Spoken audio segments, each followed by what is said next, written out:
무비스님의 보현행운품 해설.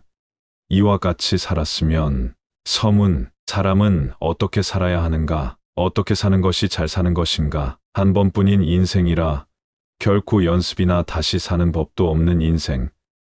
그래서 이어설도 없이 조심스럽게 이를 데 없는 인생을 어떻게 살아야 하는가? 이 문제는 비단 종교나 철학에서만 생각하는 문제가 아니라 문학, 과학, 정치, 경제 등 인간 삶이 모든 분야의 근본이라고 생각합니다. 그러나 6천여 년의 인류 역사에서 무수한 성인들이 출현하여 인생은 이것이다 저것이다 라고 답을 내어놓았으나 사람들의 머리에 명쾌하게 남아있지 못한 것이 또한 부정할 수 없는 실정입니다. 필자는 이 보현행 원품을 읽으면서 이 가르침이야말로 짧으면서도 간단명료하게 그 의문에 대한 가장 정확한 해답을 제시하는 책이라고 생각하게 되었습니다. 그 이유는 세 속에서의 아름다운 부인과 어여쁜 자식을 다 버리고 아버지와 만백성들의 기대마저 저버리고 왕의 지위가 보장되어 있는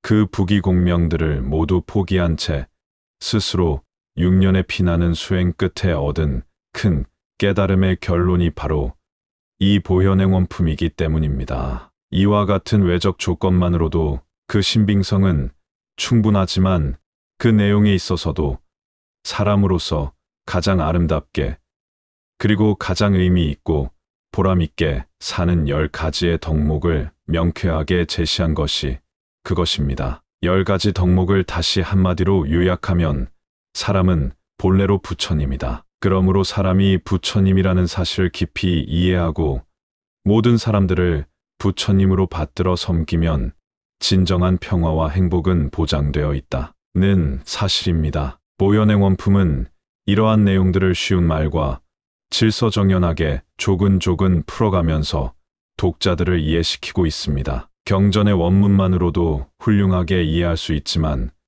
굳이 해설을 더한 것은 순전히 기우입니다. 기우에서 저지른 어설픈 해설이지만 그래도 행여 도움이 되는 사람들이 있을까 하여 본인의 공부 삼아 중언부언 덧붙인 것입니다. 인생을 가장 아름답고 의미 있게 살고 싶은 사람들이나 또는 불교적 가치관으로 살고자 하는 사람들이라면 이 한 권의 보현행 원품으로도 충분하리라 생각합니다. 이러한 삶의 지침서가 보다 널리 읽혀지고 많이 전해져서 모든 사람들이 사람의 진정한 가치를 깨닫고 서로 받들어 섬기며 사는 세상이 돌아오기를 기대하면서 이 해설서를 썼습니다. 끝으로 염화시의 법우님들과 평소에 물심양면으로 큰 도움을 주신 많은 불자님들께 아무리 고맙게 생각하고 또 고맙게 생각하더라도 못다 할 이 마음으로 이 책을 바칩니다. 범어사 여천무비 삼가슴. 이와 같이 살았으면 해제.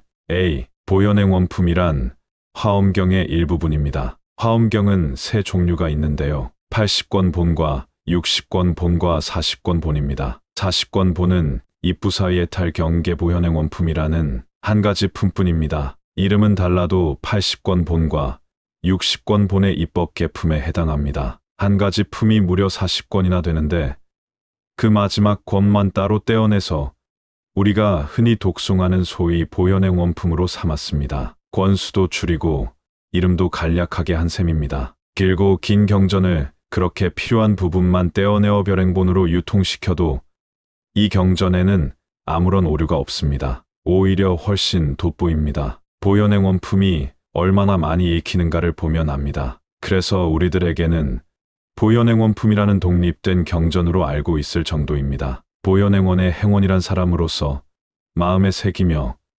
실천할 수 있는 가장 숭고한 서원입니다. 그리고 그 훌륭한 서원을 실천하는 불교의 이상적인 인간상을 보살이라 하는데 그 중에서도 보현보살이 그 대표입니다. 보현보살은 경전에서 10가지의 매우 뛰어난 서원을 설명하여 불교적인 삶이 무엇이라는 것을 잘 보여주고 있습니다. 또 서원이란 희망이며 꿈이며 기대감입니다. 사람의 삶이란 훌륭한 꿈과 희망으로 많은 사람들에게 큰 이익을 줄 수 있을 때 그 사람의 삶은 빛납니다. 그것을 보살의 삶이라 합니다. 이와 같이 살았으면 해제비. 불교에는 경전도 많고 어록도 많아서 상당한 시간을 들이지 않으면 근본 취지를 간추려 이해하기가 어렵습니다. 마치 양을 잃어버리고 찾으러 간 사람이 갈림길이 많아서 어디로 갈지를 몰라 헤매다가 되돌아오고 마는 경우처럼 되는 예도 없지 않습니다. 그런데 참으로 다행인 것은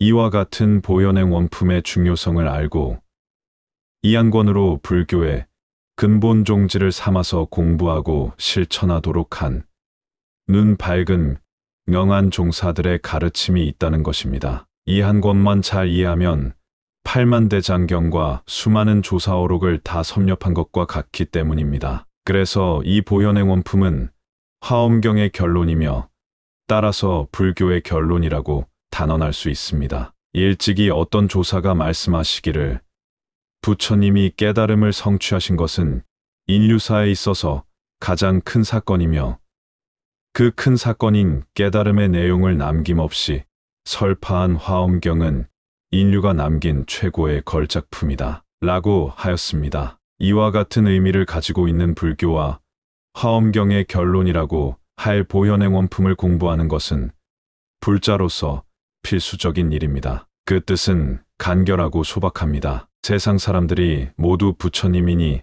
모두를 부처님으로 생각하여 받들어 섬기며 살라는 것입니다. 인류의 행복과 평화도 이 길뿐이기 때문이라고 합니다. 실로 사람을 부처님으로 받들어 섬기면 그도 행복하고 나도 또한 행복합니다. 무비스님의 보현행 원품 해설. 이와 같이 살았으면 다음 시간에 뵙겠습니다. 나무 아미타불 관세음보살. 나무 아미타불 관세음보살. 나무 아미타불 관세음보살.